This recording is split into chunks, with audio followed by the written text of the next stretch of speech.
বিশ্বনবী পাগলের মতো একবার হাউজে কাসারে যাবেন, একবার সিরাতে যাবেন, একবার পুলসিরাতের দিকে, একবার হাউজে কাউসারের দিকে পাগলের মতো দৌড়াতে থাকবেন।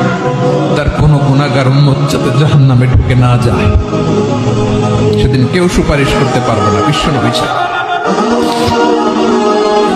এজন্য 5 নম্বর আল্লাহ বললেন, মান যাল্লাযী ইয়াশফাউ ইনদাহু ইল্লা বিইযনিহি। কার সাহস আছে, কার এত বড় বুকের পাটা কিয়ামতের কঠিন দিন আল্লাহর সামনে দাঁড়িয়ে সুপারিশ করবে? কারো ক্ষমতা, কারো ক্ষমতা নাই। বিশ্বনবী সেদিন সেজদায় পড়ে উম্মতের জন্য কাঁদবেন, সবাই কাঁদবে, নফসি নফসি, আল্লাহ আমারে বাঁচাও, আল্লাহ আমারে বাঁচাও। বিশ্বনবী বলবেন, উম্মতি উম্মতি। বিশ্বনবী আমার জন্য কাঁদবেন, আপনার জন্য কাঁদবেন, আমাদের জন্য সেদিন কেঁদে কেঁদে জাহান্নামের দরজায় দাঁড়িয়ে আমাদেরকে টেনে টেনে জান্নাতে ঢুকাবেন।